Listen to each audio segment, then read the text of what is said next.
Welcome to the World Paper Money Club. Greetings from Los Angeles. My name is Scott, and welcome to our debut meeting, monthly meeting that will be live streamed via Facebook and YouTube on a monthly basis. We have a great guest tonight, and we'll take lots of questions and answers at the end. But before we start, just want to go through the first time and just talk a little about me, why I'm doing this, how I got here, and all that. So again, my name is Scott. And it all started back when I was about 10 years old, when many of us got little coin collections from our parents. In this case, my father gave me his penny collection. And as a kid, we built that up to a great collection through coin shows and coin meetings in high school and grade school and such. We used to go down to the airport here at LAX and buy them out with all their coins, which set me up for a great foreign coin collection. And along the way, when you buy little collections or gather little collections, of course, you get little envelopes full of paper money. And at that time, nobody really knew much about it. And quite frankly, I wasn't interested in it. And that pushed it up to, let's say I was about 16 or 17. And then at that time, of course, all of us get into dating and cars and independence, and sort of the coin collection sort of took a back seat. That lasted for about 10 years. And I was fortunate enough to be in a business. I had my own printing business where I was printing coupons, and got to the point where I was mailing about 80,000 coupons a week. And in that coupon book, or those coupon books, I put an ad, wanted coins and currency, with my father's phone number in it. And we got great response. And the whole collection took off again with the two of us maintaining that collection. So lots of buys, lots of trades, lots of fun. And we quickly realized that the currency was far more interesting than the coins. So slowly we sold off the coin collection and focused on currency.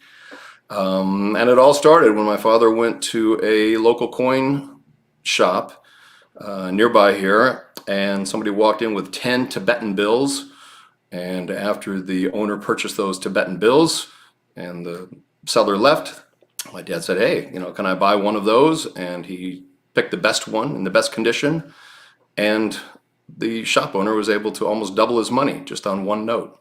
And that really started it, that Tibetan note. And then we went and looked at all the little envelopes of notes that we had accumulated, and just started the collection. And the idea was we were just going to go and see if we can get an example from every country that existed at the time. And as such, we started getting involved with the books that were available, the reference books, specifically, the Krause Pick book. In fact, we went to Iola, Wisconsin, where the Krause publications were, and stayed in their guest house a couple of nights. And we were contributors to the original Pick book, and had a great time. And of course, we went to lots of shows, met a lot of the great dealers, some of those that have passed away, innovators and pioneers such as Mel Steinberg and Stan Furman and Gary Snover and Leone. For those of you that have been collecting notes for a long time, you'll remember those names. And the best show here in America, I'm sure you've all heard, is the Memphis show. The best show at the time in the world was the Maastricht show. We were fortunate enough to go to the Memphis show many times and the Maastricht show one time. But in late, say 2017 or so, my father was getting older and physically could not do the shows anymore. And so to keep him in the loop and to keep the father-son hobby alive, I started the Los Angeles Paper Money Club and ran that for approximately 10 years. My father lasted 4 of those 10, but it was a great experience. And shut that down in about 2018, and then closed. And then we've had past couple of years we've had COVID, but I was itching to get back into running a meeting, and so here we are. It segued into live streaming.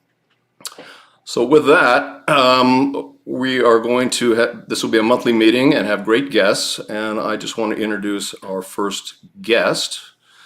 His name is Owen Linzmayer. And I've known Owen for about 8 or 9 years. We met in Memphis.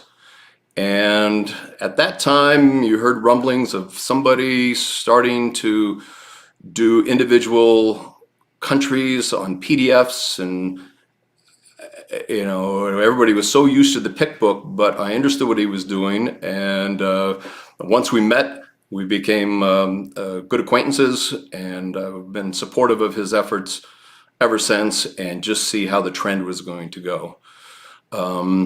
We'll talk about the pick. We'll talk about a number of topics here soon, but we've stayed in contact through these 8 or 9 years. When he was in Los Angeles one time, he was there on a night when we did the Los Angeles Paper Money Club, and he did speak there. So we have a lot to talk about, and so without further ado, let's bring on Owen. So welcome, Owen, to our World Paper Money Club. Nice to see you. And so let's get to it. We have a little discussion of menu that we're going to talk about. And why don't we start with when you were editor of the IBNS and how you got that job, and how long you had it and what you learned from it, and then how you segued into the idea of doing the Banknote book. Sure. So for those that don't know, the IBNS is the International Banknotes Society. It's the premier group for people who are avid collectors of international paper money. And one of the perks of being a member is they have a quarterly printed journal that has really wonderful articles, deep dives into banknotes, information you're not going to find anywhere else. And so as a member of the society, I thought that I'd like to contribute, and made the mistake of volunteering my editorial background to the improvement of the catalog, and they took me up on it, and I ended up working on the IBNS journal for several years. We won some awards. We improved it, got it to be in full color, whereas before it had been in black and white. Basically, really enjoyed that process, but in doing so, realized that I want to work on improving the catalog that this hobby all relies upon. And so that's how I started my efforts to work on the Banknote book, or what would become the Banknote book.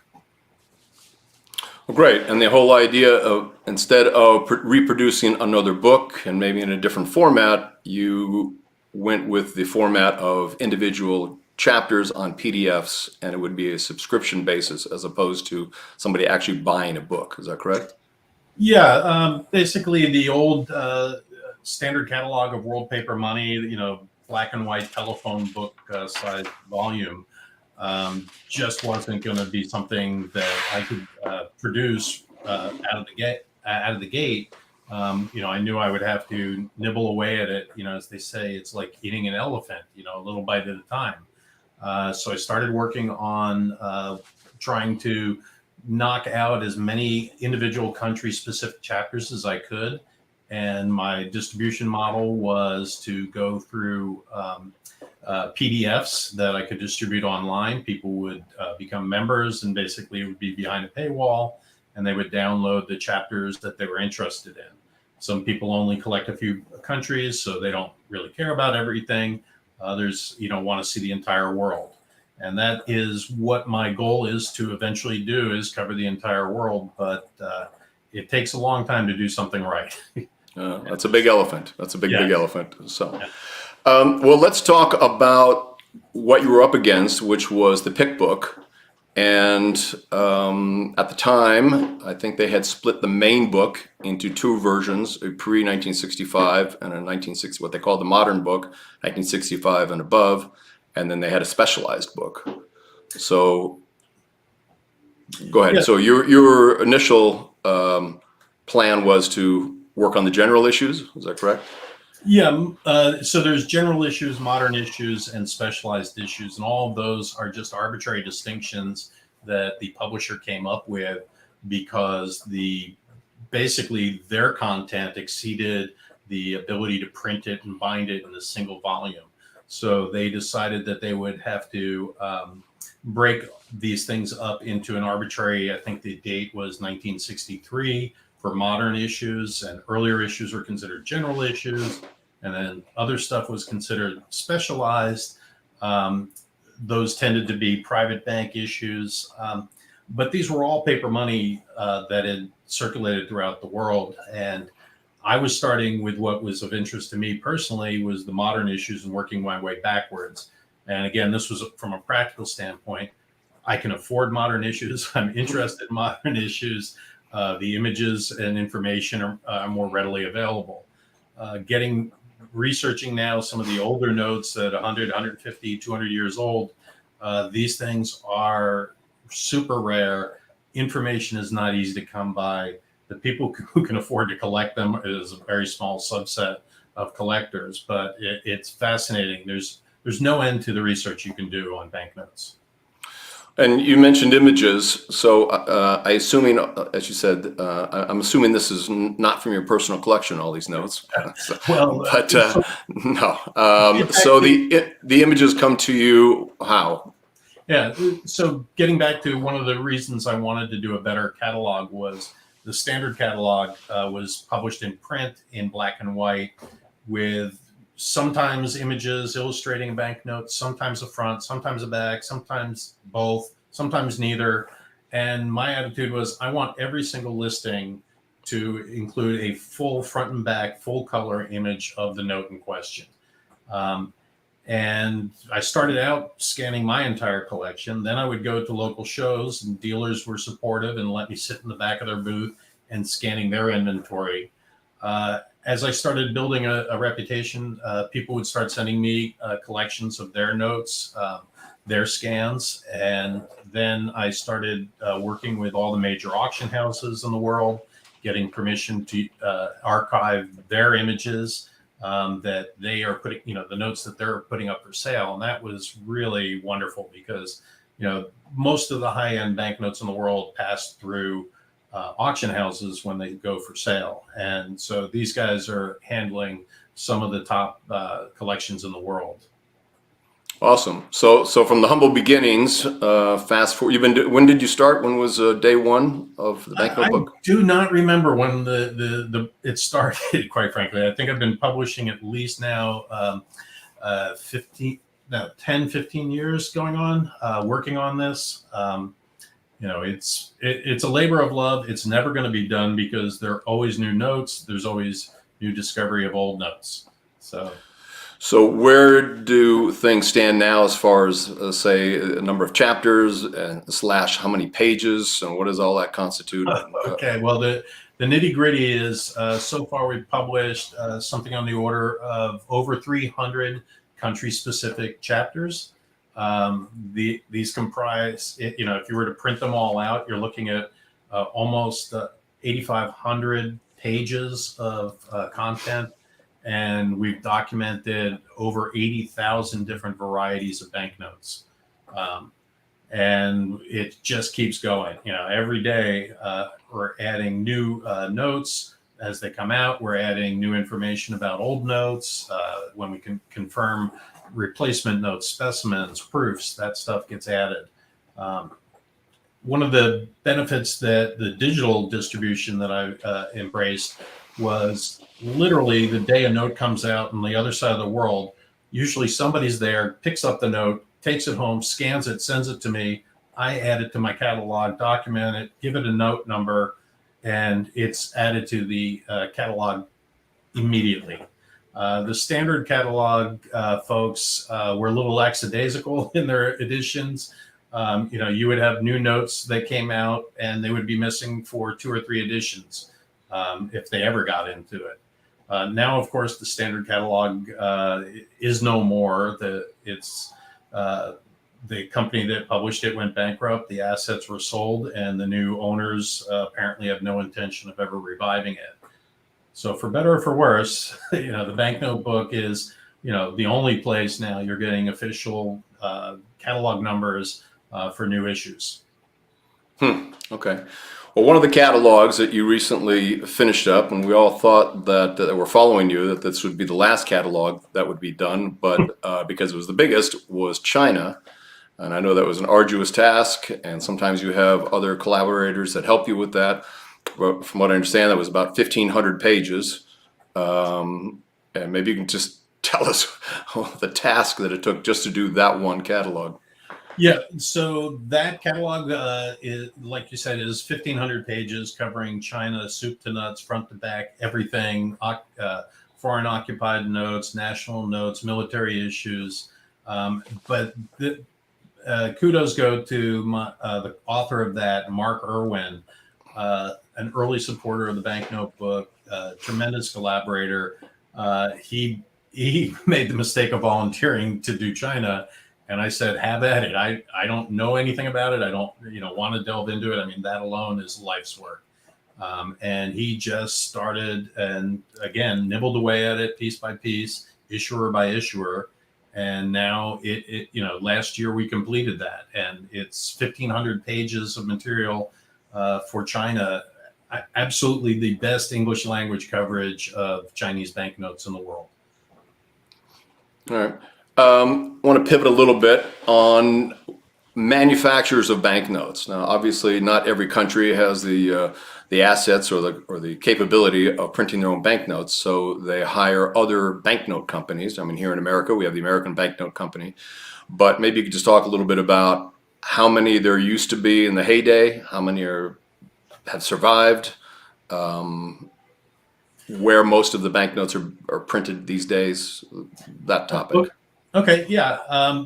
Banknotes, like any other product, it is a product produced by private companies all over the world.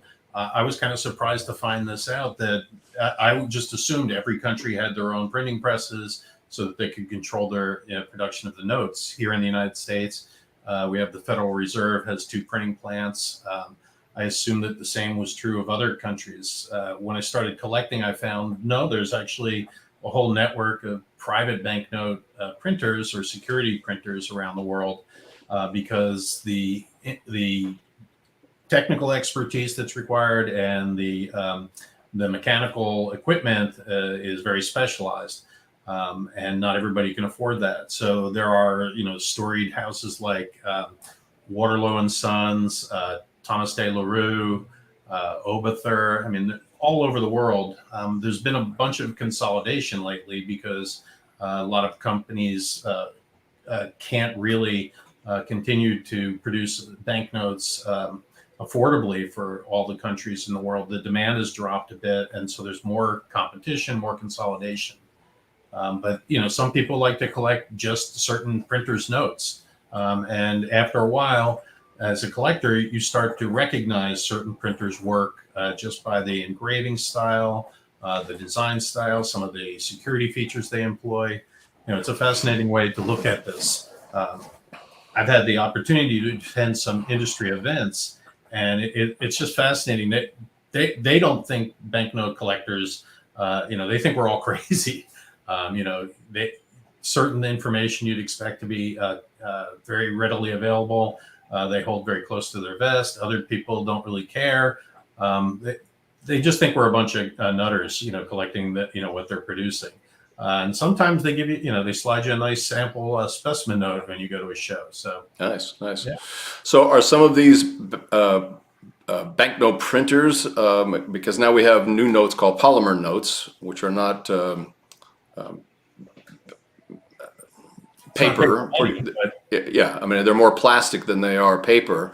Right. But as an example, is the American Banknote Company, do they print polymer notes? And maybe you can just talk a little bit about polymer notes and why, and what you see in the future as far as people moving from traditional paper money to polymer notes.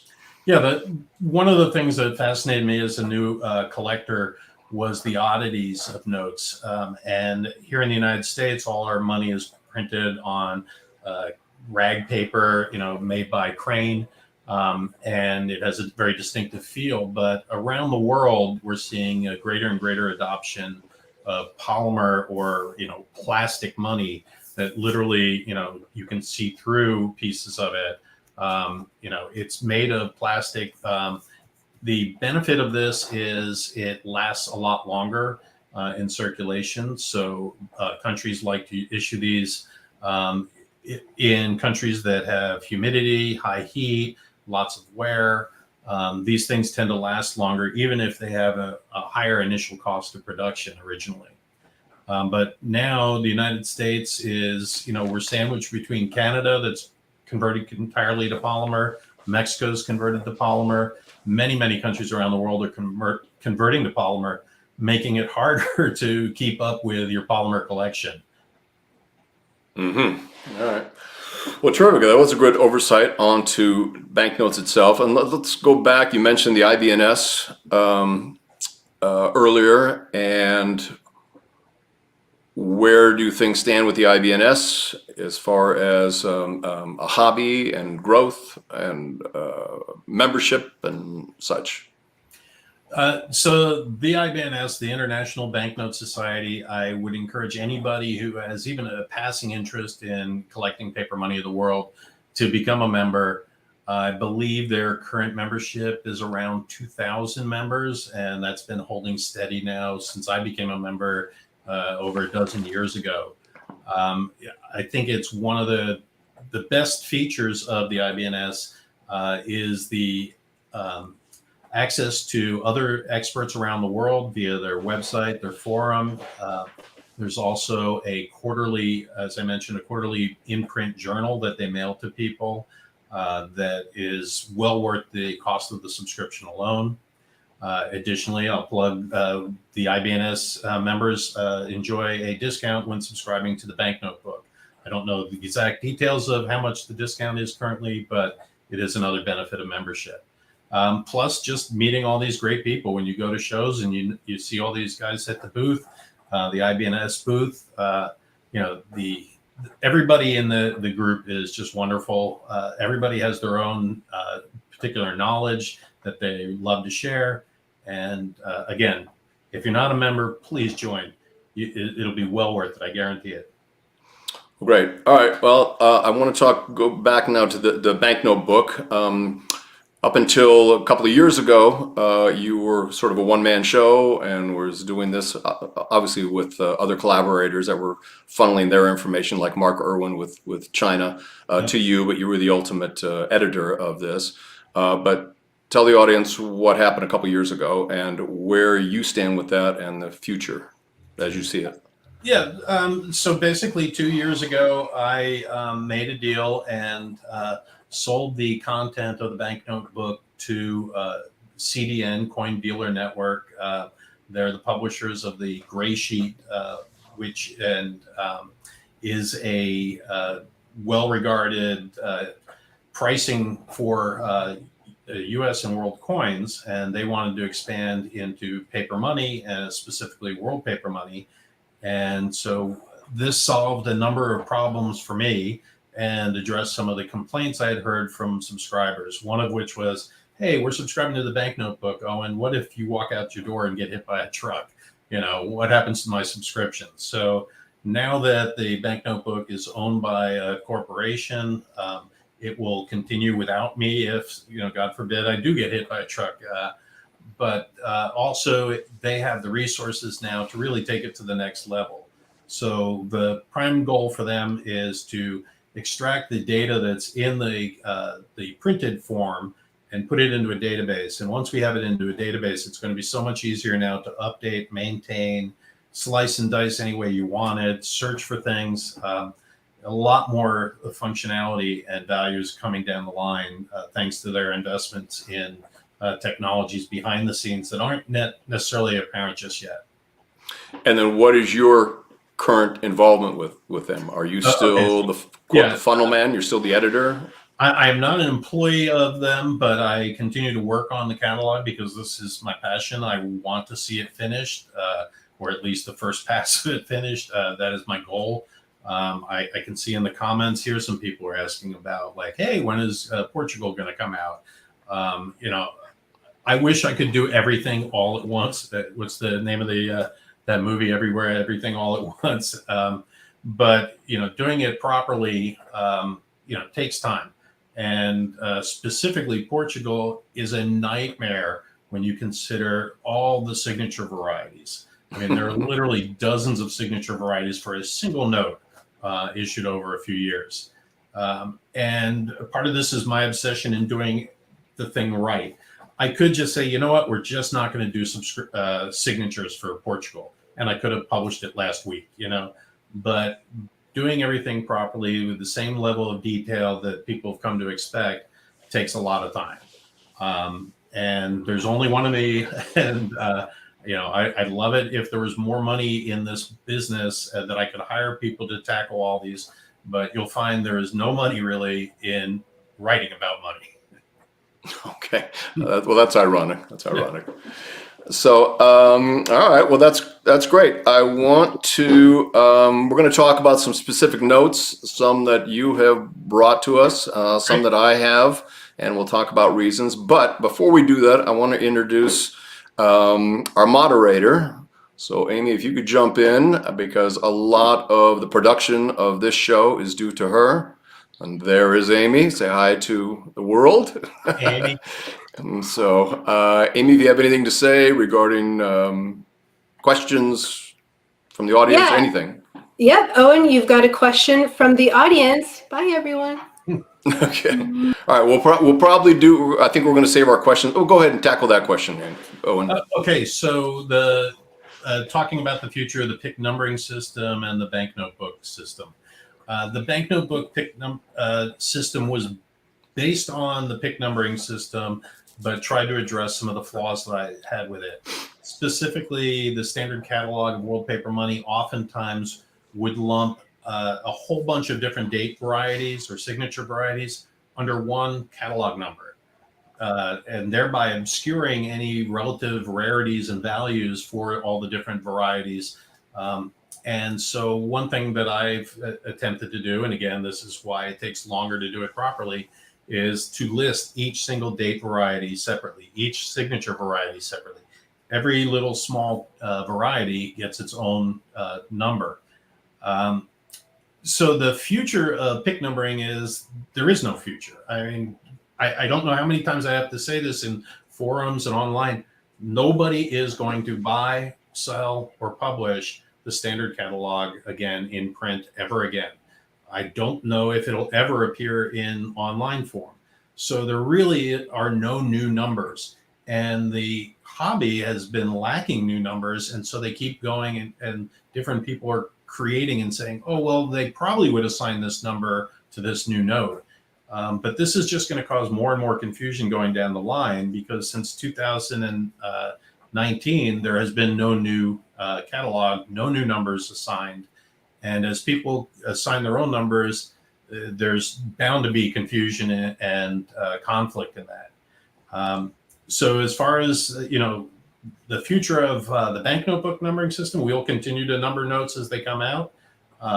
And hopefully the transition from people using the PIC numbers to the banknote book numbers, I knew this was going to be the hardest part of doing a new catalog, is getting people to convince them to adopt a new system.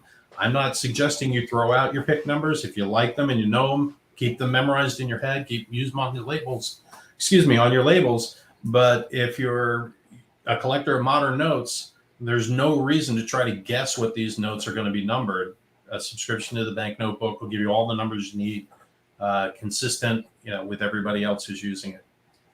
Well, that leads into another question I had that I just thought about. What are the third-party grading systems doing in regard to numbers, and what is their thought process on the banknote book numbers? And is it another slow grind in convincing them? I mean, how is all this working? Yeah, so the third-party grading companies will take a note that you send them. They'll examine it, assign it a numerical grade from 1 to 70, seal it in I don't want to say plastic, but basically hermetically sealed plastic envelope with a label on it, and that label identifies the note and gives the grade. Modern notes, people are sending in what they think the PIC number should be, or in some cases, the grading company itself has tried to come up with a number, but I've seen the exact same notes assigned different numbers in the same company's sleeves. So there's no consistency there. Clearly, we want very much for all the major grading companies to start adopting the bank notebook numbers. Again, this doesn't have to be at the expense of the PIC number. It can just be in addition to, and let the market decide if people want to use, continue to use P and L for PIC not listed. If they would like to use that for all their new notes, God bless them. But I think, people would be better served having an actual catalog number for their notes. So do you know through experience, can you request a banknote book number on from PMG or PCGS or any of the other grading systems? Yeah, a lot of them will, I believe, will charge you, an extra cost if you want to add some additional text to your sleeve label. But it's our goal eventually to convince them that, the banknote book numbers are the future of modern notes collecting, and we want to make it as easy as possible for them to incorporate it in their system. Unfortunately, a lot of these guys have legacy database systems for their own computers generating these labels, and so it's a matter of we've talked to them. They said we'd love to do it tomorrow, but it's just integrating it into our system will take time and effort. And clearly everybody is overwhelmed these days. I think everybody is getting their notes graded, it seems like, when they go to sell. Right. All right. Well, I think this has been a pretty good overview on your position with with banknotes and such. So why don't we talk about a few banknotes? I want to encourage the audience that while we talk, we've got about a dozen banknotes to talk about, and we'll do that in depth. But if you have questions for Owen or myself, go ahead and enter those in the chats, and Amy will post those, and we'll intersplice your questions as we talk about some notes. So I think our first note up to bat is one of yours that you submitted, an Algeria, and why don't you talk about that as soon as it comes up. So I picked some notes that are candidates for the International Banknote Society's Note of the Year. And this is an Algerian banknote that I think is quite interesting. Beautiful note. As you can see, it's got a vertical format on the front, a horizontal format on the back. Also, this is a unique note in that the substrate that it's printed on is a composite called DuraSafe, which is a sandwich of paper, plastic, and paper. And so you get an interesting effect like this cutout, this die cutout for the at the center that's right on the screen now. You can see through, but you can also, it's translucent around the edges. So it allows for other interesting security features to be embedded in the substrate. So some people would consider this a polymer note. I consider this a composite note. And again, all the notes in the listings in the catalog, we indicate paper, polymer, whatever the substrate happens to be. Because it used to be you could just say, hey, it's the World Paper Money Club, but now it's, World Printed Money Club, or, there's polymer and paper and other substrates. If you go back in time, things have been printed on very interesting, metal, leather, whatever was available. Right. So before we get into the next note, are composite notes becoming more popular or as popular as polymer notes? Not as popular. I mean, they are growing because the companies that produce them are out there selling them as unique features. But it's not seeing the the widespread adoption that people see for with the polymer, because that's just going everywhere. When I started, it was a relatively easy, small number of countries you could collect in polymer, and now it seems like every other note that comes out is now polymer. Mm-hmm. On the polymer notes, so just quick question: counterfeiting or anti-counterfeiting measures, are those easier or tougher than paper, or are they the same? Different. And when polymer was first produced, it was produced and sold as both environmentally better for the environment because you could recycle it, and also it was more secure. But counterfeiting around the world is a cat and mouse game. It's always, they come out with something like this in polymer, and sooner or later, the counterfeiters figure out how to forge the paper or the substrate. There are definitely examples of counterfeit polymer notes out there. It's harder to do, but it's, as more and more countries adopt it, more and more people will have a need to try to fake them. Yeah, if there's a will, there's a way. So, Yeah, all right. Well, let's jump up to the next note we have on board. Looks like it's a Pakistani note. Yeah, so this is an interesting one too. This also is up for the IBNS Note of the Year. I like it, the front, because this portrait on the front with multiple people is unique on a lot of notes. You don't usually see many people. The back of the note, honestly, I find a little drab, but it's also interesting. It's a 75 denomination, 75 rupees, which is quite interesting. 75 years of independence is this what it's commemorating. So they chose an interesting denomination. And that's one of the oddball denominations, is one of the subsets of what I like to collect. Mm-hmm. All right. What kind of animal is that on there? That's pretty crazy. I don't remember. I put it in the catalog. Yeah, sure. One of the things that I try to do is detail every single thing that's on every note, every person identified, every building, in as much detail as possible, because you never know what people want to collect. If it's important enough to have been put on a country's note, I think it's important enough to document who the hell are these people? What did they do? Where is this thing? And oddly, there are a fair number of notes where we just have to say unknown building, unknown person, because nobody knows. But if you happen to know, if you see the word unknown in the catalog and send me an email. I'll send an update and do it right away. Right. That's a great thing about the PDFs. It can be created or corrected on the spot. Yep. So we'll find out what the name of that building is. All right. Let's look at a Indonesian note and tell us why that's interesting. Yeah. So this is also interesting. It's also commemorating the 75th anniversary of the country's independence. They chose 75 as their denomination, but in this case, it's 75,000 rupiah. But the number 75 is enlarged here because for years now, they've been talking about redenominating their currency and striking those 3 zeros off. So this is something you'll see a lot of countries do, is they'll emphasize the actual part that matters and leave the trailing digits small, like they've done here.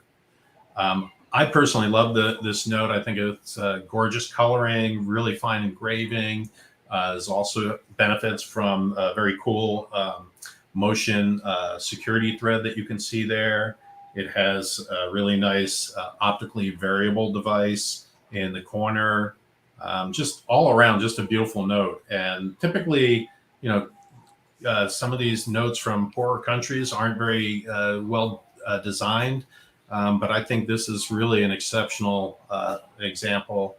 Beautiful, showing all the various children in the different regions of Indonesia on the back here. And it's a very affordable note. You can pick this up for, I think it's, this one's a little higher. This is $20, that one, in current market value in uncirculated condition. But the Pakistani note is only $2.50. So there you go. Relatively affordable. Yeah, almost 1/10 the price. All right, up to bat next, Sierra Leone. Yeah, so this is just an interesting example of a note that came out, and it's the new Leones. The old Leones, Sierra Leone, unfortunately, has been experiencing about 30% inflation every year for the last 40 years. And that just destroys the purchasing power of your notes and your currency, and leads to unwieldy long denominations. This note is just basically the physically reduced version of the 10,000 Leone note that had come out previously. Same design, but it's on smaller substrate, so that, one, it's cheaper to produce. So that's the older version of that note. As you can see, quite large, has the 10,000 denomination on it. But when they redenominated their money, they struck the 3 zeros off, like I spoke about with the Indonesian note, and they made the note physically smaller so it would be cheaper to produce.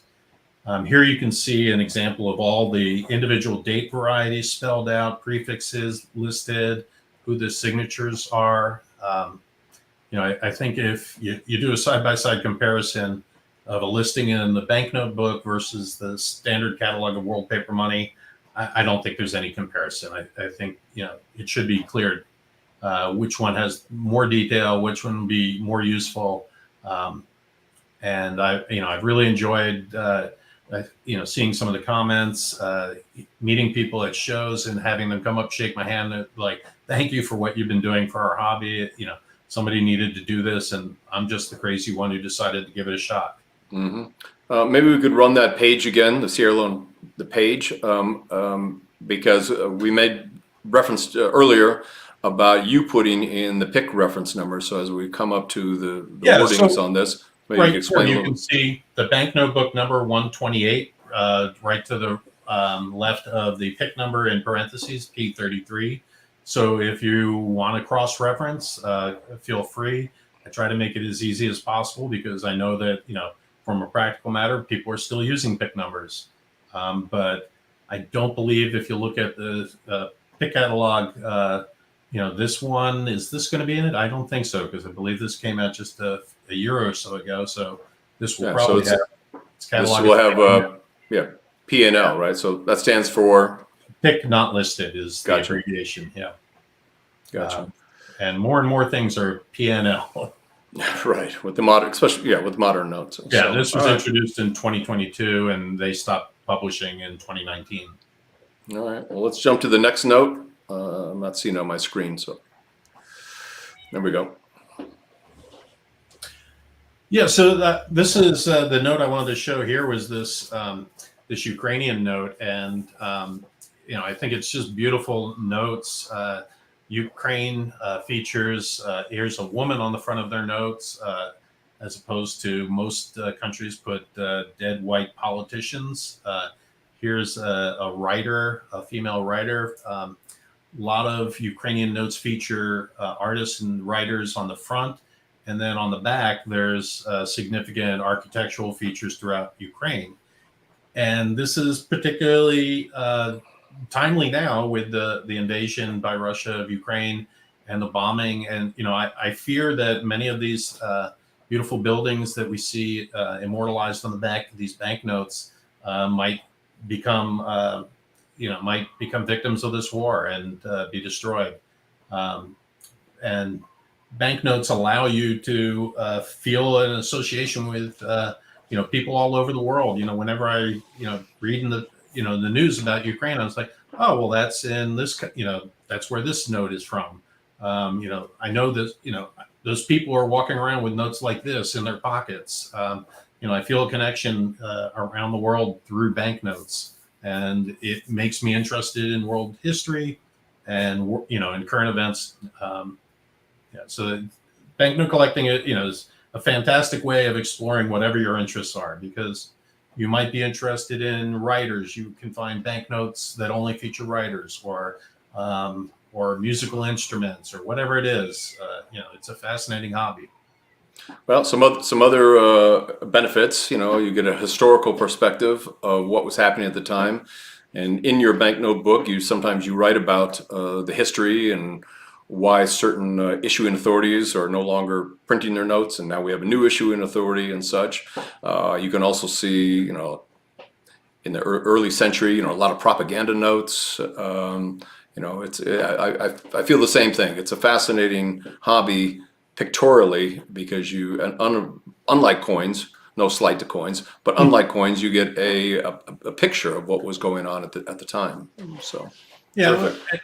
I mean, like you, I grew up with a schoolboy's collection of coins, and I really was fascinated by that. But as I got older and I went to coin shows, you look at a coin show, and from 6 feet away, every coin looks the That's right. same.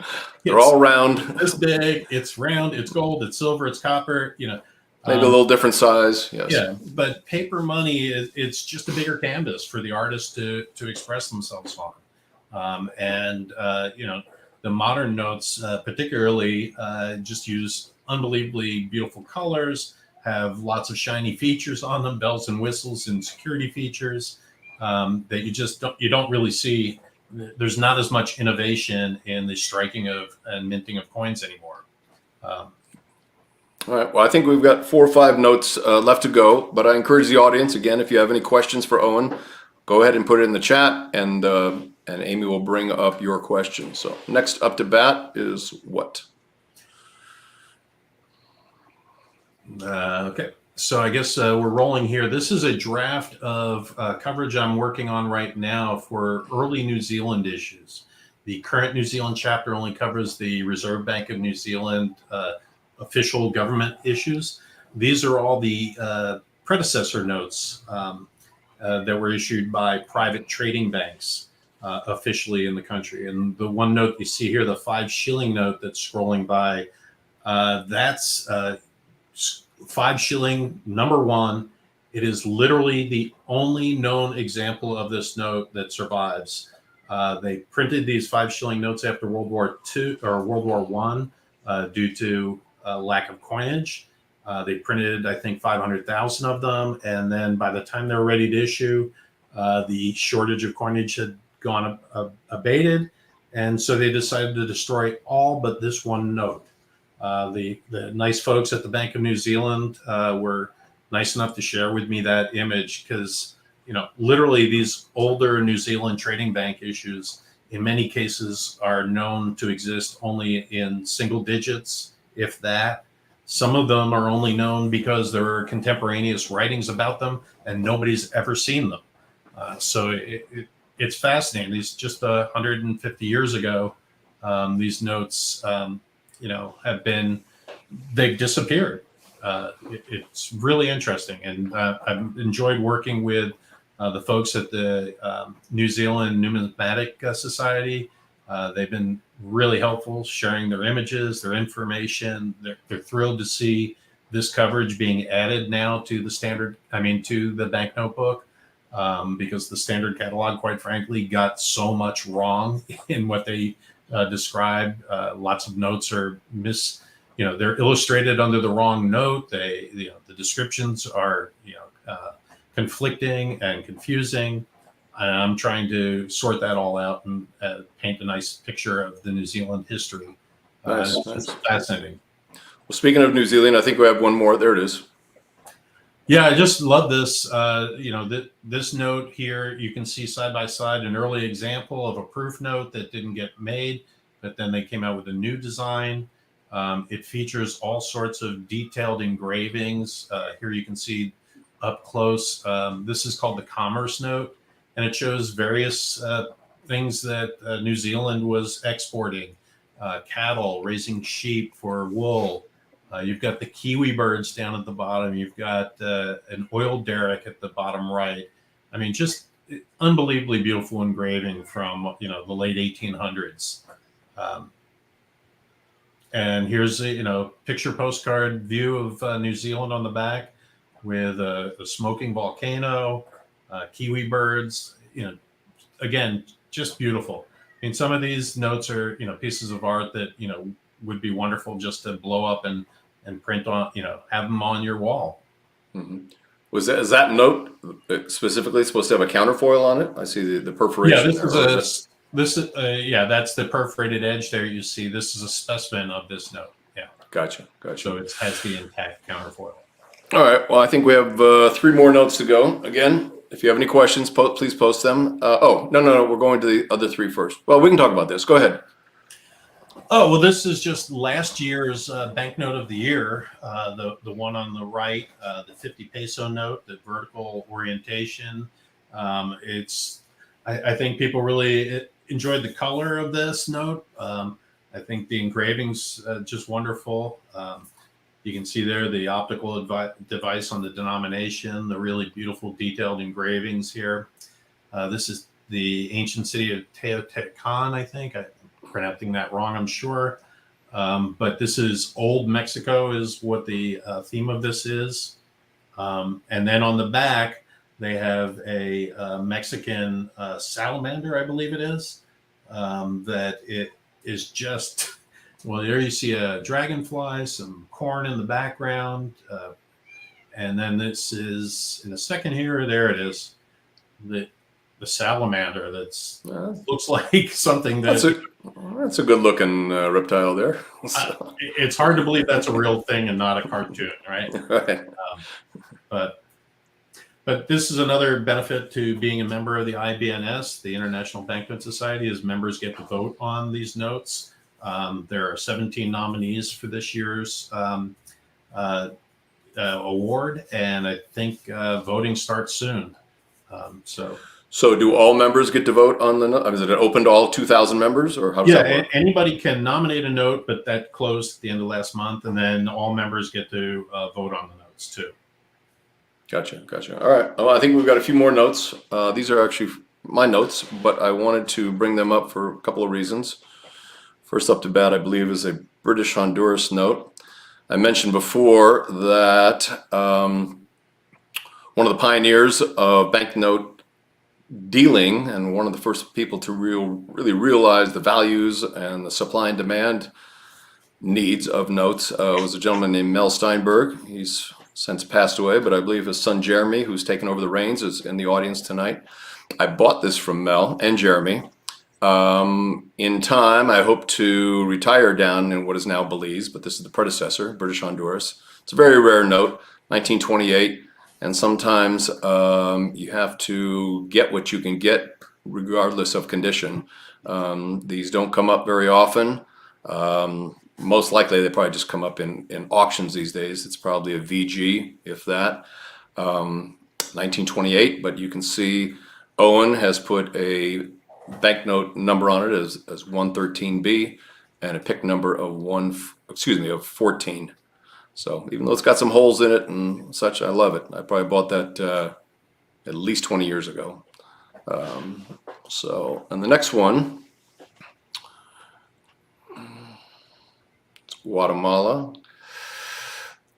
And the reason, Owen, I brought this up, as you mentioned earlier when you were talking about New Zealand, some of your chapters are work in progress and have yet to be finished. So this is one of those chapters, early Guatemala. This is in 1895, and currently you have a banknote reference number of 171, but that could change, correct? Yeah, anytime I send out draft copies, I make it clear that, don't start using the numbers yet. Right. I'm always, flipping things around, moving them as I see them in print, and put them up on the screen. Sometimes different organization structures make sense, so things get renumbered.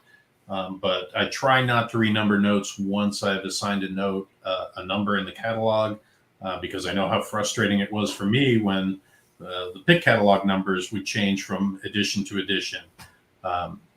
So I try not to do that. But as you mentioned, this is from a draft of Guatemala. I published the Guatemala chapter already for their modern notes and their current issues, but their back issues, earlier issues now, there are looking at something like 50 pages of additional coverage to add to that for people who specialize in this. Unfortunately, Guatemala and several other South American, Central American countries had a history of issuing a lot of notes with a lot of signature varieties and a lot of date varieties. One thing I liked cataloging were the Soviet notes, because they had one note, one date, no signature, nothing, so it's much easier to document those. Well, let's talk a little bit about the work in progress chapters. When you get close to thinking it's getting ready to publish, what's the process I think you said, some people get, do you send it out to to a select number of people to see what they think, or if they can contribute, or Yeah, I see in the comments list that in the audience, Andrew Clifford is joining us from New Zealand. Uh, he has been really helpful working with the New Zealand coverage, the early New Zealand coverage. He himself has written his own specialized catalog for New Zealand trading banks, which has been a tremendous guide, following in his footsteps. It's been great working with all the detail that he's provided and researched already. But surprisingly enough, with many of the countries of the world, there is no specialized standard catalog, or there's no specialized catalog for that country, even in their own native languages. And so oftentimes, I'm plowing new ground, when I'm doing the research on these old notes. But with New Zealand, I have the benefit, because these are super rare and very expensive. I have the benefit of following what Andrew has done. And hopefully we'll get this out in the coming month or two. There's no rush in it. I don't like to get something out just so I can say I got something out. I want to do it right. I don't want to let the perfect be the enemy of the good, but you have to publish eventually. But I don't want to publish too soon. And I'm still tracking down, improving the images, getting answers to questions I've posed in text. But it's wonderful that, working with people like Andrew and others around the world, I can't imagine how the Pick catalog, named after Albert Pick, who wrote the first edition, I can't imagine how he did this in the 70s, when there was no computers, writing, typing out letters, no scanners, no instant getting images. I know that they've, sent photocopies of notes through the mail. Like I said earlier, I get new images of new notes literally the day they come out now from the other side of the world. It's an amazing world we live in. Amazing. Well, smaller world these days. Well, thank you, Andrew, for joining us. And I think we've got one more note to talk about. And here it comes. It's a French Oceania note. So I'm particularly interested in this, especially a note like this. This is 1923. So for me, what was going on 100 years ago, kind of out in the middle of the ocean, it fascinates me. But tell us the story between French Oceania / Tahiti, and why you renamed it, and why. Well, okay, so this is just a little pet peeve of mine. The standard catalog is organized in a way that is not always consistent and logical. And unfortunately, because it's become the standard, a lot of people, keep using it and never question it. But if that is a particularly beautiful note there, even if it's not in great condition. But if you flip it over, you'll see, the word Tahiti does not appear there, but Pepite appears there. And Pepite is Tahiti in French. And again, I'm probably mispronouncing that, but Tahiti was just a part of French Oceania, one part. It's the one that everybody knows, but that's why this note in my catalog is cataloged under French Oceania. Right. But there are cross references throughout the catalog. I recognize that I've misidentified notes sometimes, that I've missed information, or I've been looking for it. So I try to put throughout the catalog what I call wayfinders that say, if you've had this note, but it has a different, overprint on it, see this note. Or at the end of each chapter, if a country no longer exists, it changed names, it got absorbed by another country, I cross-reference to the next chapter. In the beginning of the chapters, I tell you where to go for earlier notes if a country had, changed its name at one point. I want people to be able to find what they're looking for throughout the catalog, and to find it unambiguously. Mm-hmm. Well, if you don't mind me reading, because on the beginning of every chapter, you do a little historical overview, and a couple sentences here. You say, regarding French Oceania / Tahiti, you say, other numismatic catalogs include some of those notes under the country heading Tahiti, which is understandably but arguably incorrect. because while the notes may bear the name of the capital Papeete and or the name of the island Tahiti, they circulated throughout French Oceania / Polynesia. So I love that. I love the fact that things get corrected.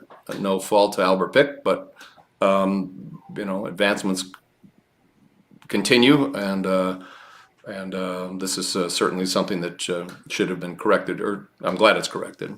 Well, Scott, one of the things you bring up, when you read that is the thing I'm proud of in the catalog that I've created is I've tried to imbue as much information as possible to give people an understanding of when the note came out, why did this note come out, what was the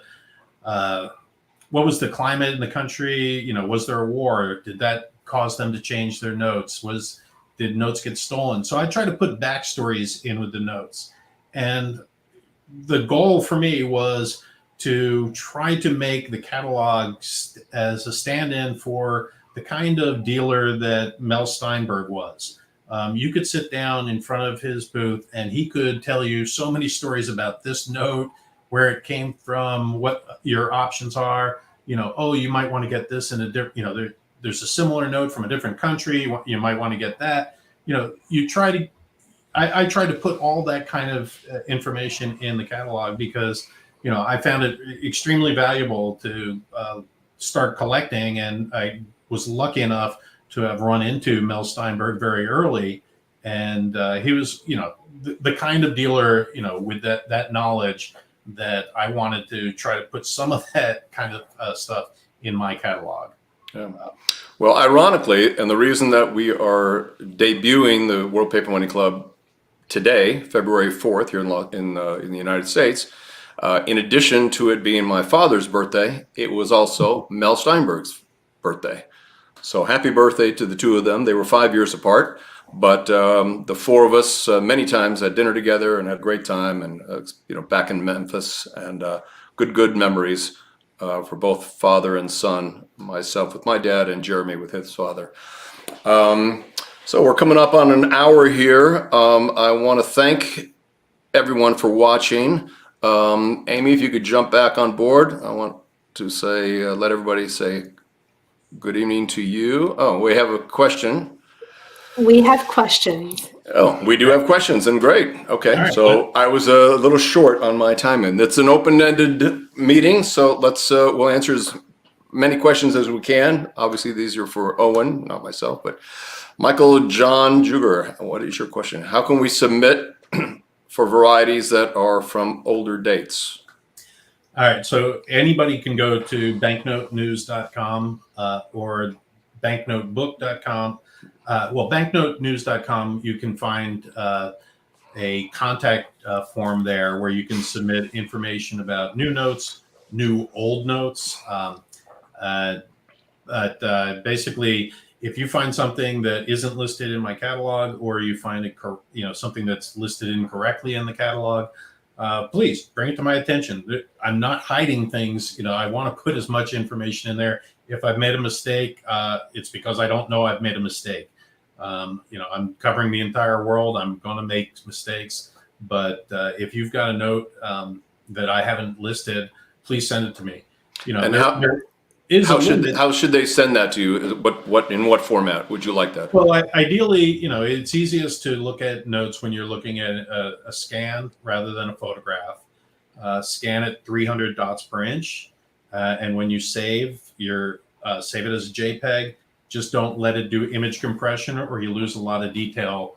I don't mind getting a big file. I got broadband; it's easy. So a 300 dpi JPEG is fine. Scan front and back if you can, and then tell me why you think it should be a new listing or a new variety. There are limits to how finely I'm going to slice and dice things. I don't want to get into the point where coins have gotten, where people are looking at them under a loop and finding a little inclusion or a double die or something. That's nonsense as far as I'm concerned. Most varieties should be an intentional variety created by the issuer. There are some production varieties that get into the catalog, but long story short, send me an email, I'll add it. Great. Do we have another question? There we go. While you mentioned banknote printers outside of governments, some governments that print their own also outsource it for some notes. The resources aren't enough to be kept up with the country's demands. The Philippines, for example, outsources printing despite also printing its own. Yeah, there's overspill contracts that typically we never find out about. It's a very discreet industry. People don't like to say that they printed somebody's note unless that country has given them the permission to do it. So like trying to find out who printed what note is sometimes a challenge. Other times the printer's imprint is right on the note. Sometimes you'll see a country, this typically happens in poorer countries, the printer changes almost every time because they probably stiff the old guy and then they convince somebody else to print the new note, and then they're going to stiff them, and then they're going to find a new printer. So you'll see the same denomination change. It looks to the average user, a citizen looking at it, wouldn't notice it, but in small type on the back somewhere, you might see, this was De La Rue, this one was Oberger, this one was Crane. So, as this user points out, the Philippines does have their own production, but they also outsource to other countries. Got it. Printers. Yeah. Anything else, Aim? There we go. Richard, Richard asked, the last country published was El Salvador, if I'm not mistaken. Any news on the next, I'm sure you love this question. Yeah, any news on the next country yet to be published, or when is it coming out? Okay, so yeah, this is the question I get all the time. What's next? And it's kind of infuriating because, like the El Salvador chapter that you're referencing there, Richard, is 100 pages. This was not something I whipped up over a weekend. 100 pages detailed. You're not going to find that information anywhere else. Super detailed. The same is true of all the other countries I have not yet published. There's only about a dozen left, where these are the countries that have been publishing or printing for a long time, issuing for a long time, with lots and lots of varieties. Trust me, if it were easy, it would have been done by now. I do not have a specific schedule or workflow. It's kind of, spend some time working on this, send it off for review somewhere else, switch to another country. Like I said, I've been working on early trading banks in New Zealand, but I've also been working on Ecuador, again, another country with a million dates and signature varieties. I've got a great draft of Greece that I'm polishing and getting ready to publish. I'm going to publish them when they're ready. I don't want to just hit an arbitrary, let's get this out. I think it's great that people keep asking me, when are you going to do this? When are you going to do that? If only they meant, once I do this, I'll subscribe or I'll switch over to your catalog numbers. But for now, the countries that have not yet been published, are pretty well documented by others in specialized catalogs like France, like Portugal. But these specialized catalogs cost literally, hundreds of dollars a piece sometimes. So I kind of find it funny when people criticize the standard. I mean, the banknote books pricing, has been $100 now for, going on, 15 years. I think they may have raised it recently, but 100 pages of El Salvador, if you were to go buy that as an individual printed document, you'd probably pay $100. That said, I'm working to get them all done. I'll try to get them done as soon as I can. And as we're bringing in other people and contributors, things have been going well. Yeah. So. Is there a vetting process for you? I mean, if somebody wants to contribute or help you with a country or a specific region, or how does that work? If somebody can demonstrate, domain knowledge of a country, that they're an expert there, they have, images that they want to share, that's great. I'm not turning over the writing to many other people. There are a select few co-authors that I've worked with. Mark Irwin is number one among them. Tristan Williams has written a few chapters, and he's the author of the Greek draft that I'm working with. But again, anybody can contribute information, images, corrections, suggestions. If somebody says they want to work on, writing, I'm willing to talk to them about that. But it's mostly just finding the time, to do this right, and then finding the right people who have the right notes. Correct. Aim, anybody else? Hello, everyone. I just wanted to say who is tuning in from all over the world. We have Mark from the United Arab Emirates. Very cool. And he collects German East Africa. To be published eventually. I got a good draft of that too. Maybe you should reach out to me, Mark. I'd love to hear if you've got some fillers that can fill the gaps in that draft. And how do people reach out to you, Owen? Do you want to put your email address? Go to banknotenews.com. There's a contact link there, and that will get to me. Okay. Or Owen at banknotenews.com. And we have somebody from my home state, Ohio. Okay. Dominican Republic, Costa Rica, Venezuela, all very challenging countries to document properly due to, their runaway inflation and the requisite note, many different types and varieties of notes that they've come out with. Ed is watching from Colorado. Charles is watching from Australia, specializing in Tonga. Thank you, Charles. Tonga is a really interesting country to catalog. Again, the standard catalog, if you go to it, it probably just lists date ranges. Work with Charles and others, I've been able to document dozens and dozens of individual date varieties for these notes.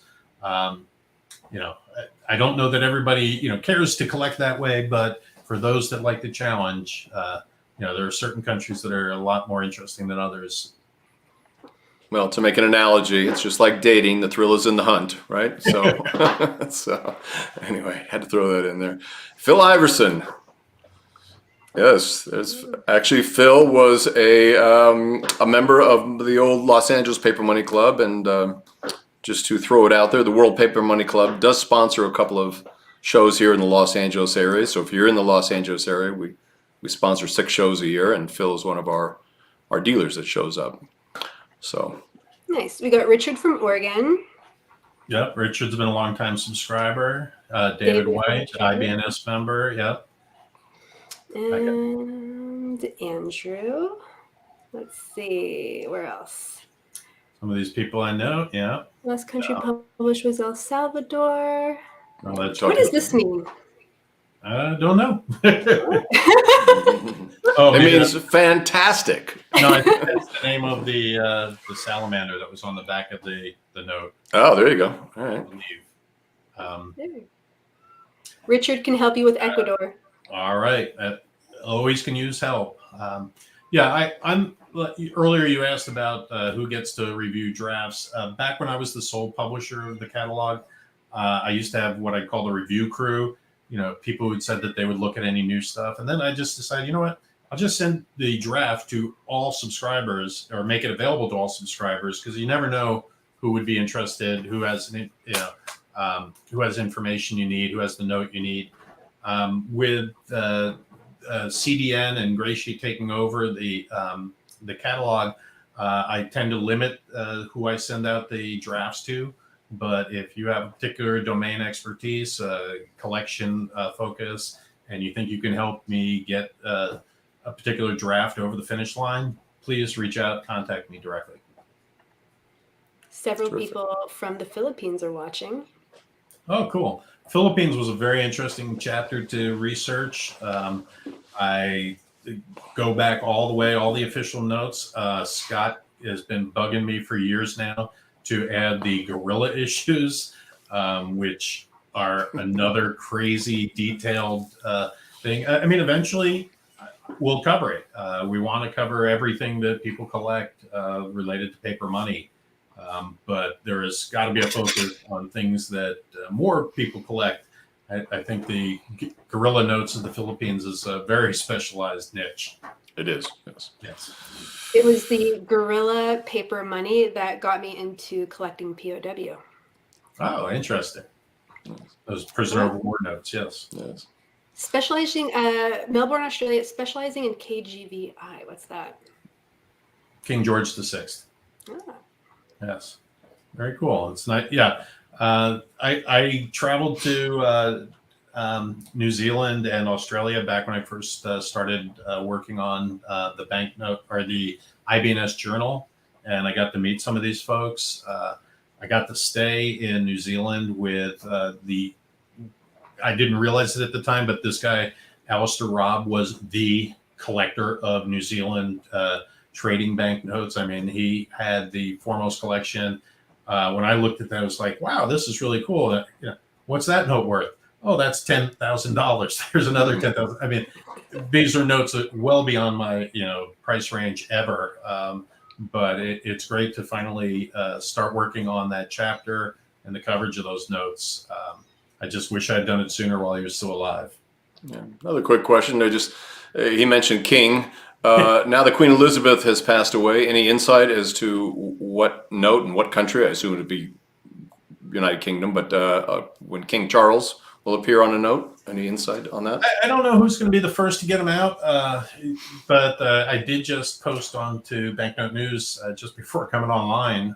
The Reserve Bank of Australia has announced that they're replacing Queen Elizabeth II on their $5 note, and they're not going to put King on it. They're going to feature First Australians on the front of the note.